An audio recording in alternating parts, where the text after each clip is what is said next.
रामपुर की स्वार सीट पर उपचुनाव का नोटिफिकेशन हफ्ते भर में जारी हो सकता है।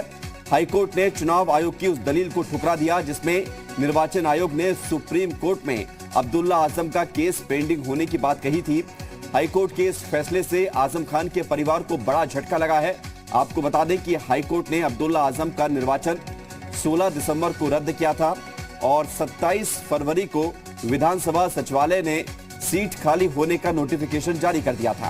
3 नवंबर को यूपी के 7 सीटों पर उपचुनाव हो रहे हैं और अब खबर आ रही है कि जल्द ही रामपुर की स्वार सीट पर भी उपचुनाव हो सकते हैं। तो ये बड़ा फैसला इलाहाबाद हाईकोर्ट का और आजम खान के लिए झटका इसलिए क्योंकि आजम खान को ये उम्मीद थी कि चुनाव आयोग ने जो दलील दी है कि मामला कोर्ट में पेंडिंग है, लिहाजा उपचुनाव को लेकर अभी संशय है। तो अब वो मामला एक तरफ, लेकिन उपचुनाव स्वार सीट पर होंगे और ऐसी पूरी संभावना जो थी अब वो साफ हो चुकी है। स्वार सीट पर उपचुनाव को लेकर नोटिफिकेशन भी अगले हफ्ते तक जारी हो सकता है निर्वाचन आयोग की तरफ से। और ये बड़ी खबर आपको बता दें कि आजम खान के बेटे अब्दुल्ला आजम स्वार सीट से विधायक थे, लेकिन उनके आयु प्रमाण पत्र को लेकर संशय था।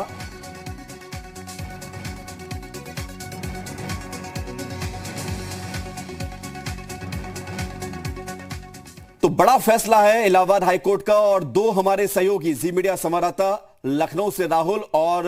मोहम्मद गुफरान इलाहाबाद से हमारे साथ जुड़ रहे हैं। सबसे पहला सवाल मोहम्मद गुफरान आपसे, क्या कुछ कहा है आज इलाहाबाद हाईकोर्ट ने?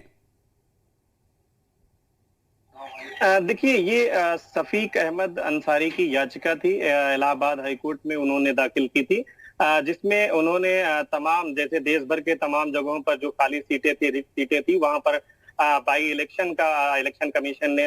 आदेश दिया था। उसी को लेकर के उन्होंने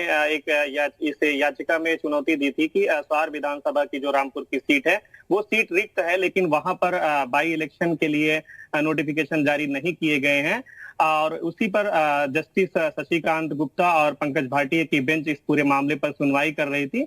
जिस पर आज कोर्ट ने एक बड़ा फैसला सुनाते हुए साफ तौर पर कहा इलेक्शन कमीशन से कि हफ्ते भर के अंदर इस सीट पर भी बाई इलेक्शन कराए जाने की नोटिफिकेशन जारी की जाए। तो एक तरीके से बड़ा झटका जो है आजम खान परिवार को लगा है, क्योंकि आजम खान के बेटे अब्दुल्ला आजम इसी सीट से विधानसभा के सदस्य चुने गए थे, लेकिन पिछले दिनों फर्जी जन प्रमाण पत्र के मामले में उनकी विधायकी जो है वो निरस्त कर दी गई थी इलाहाबाद हाईकोर्ट के तरफ से। उसके बाद उन्होंने इस पूरे मामले को सुप्रीम कोर्ट में चैलेंज किया था, जहां मामला विचाराधीन है एक तरीके से। तो उसी का हवाला देते हुए इलेक्शन कमीशन ने एक तरीके से इस पर बाई इलेक्शन के नोटिफिकेशन नहीं जारी किए थे, जिस पर सुनवाई हुई। पूरे दोनों पक्षों की जो दलीलें हैं इलेक्शन कमीशन की तरफ से रखी गई और जो पिटिशनर थे शफीक अहमद अंसारी, उनकी तरफ से दलीलें जो थी, विक्रांत पांडे जो अधिवक्ता थे शफीक अहमद की तरफ से, उन्होंने अपनी दलीलें रखी, जिस पर कोर्ट ने कहा कि जब मामला लंबित है तो इस तरीके से तमाम अगर कितने दिनों तक अनिश्चित काल तक ये लंबित हो सकता है, तो क्या अनिश्चित काल तक वहां विधानसभा के उपचुनाव या फिर चुनाव नहीं कराए जाएंगे? इसी सारी बातों को सुनने के बाद बिल्कुल, यानी कि ये कि अब स्वार विधानसभा सीट पर भी उपचुनाव हो सकते हैं और उसको लेकर नोटिफिकेशन भी जारी होगा। राहुल, आपकी तरफ आ रहे हैं, ये बड़ा झटका है आजम खान के लिए, क्योंकि उम्मीदें तो यही थी कि सुप्रीम कोर्ट में मामला पेंडिंग है, लिहाजा चुनाव नहीं हो, लेकिन अब हाईकोर्ट ने रास्ता साफ कर दिया है। आप सही कह रहे हैं सीधे तौर पे, क्योंकि सुप्रीम कोर्ट में मामला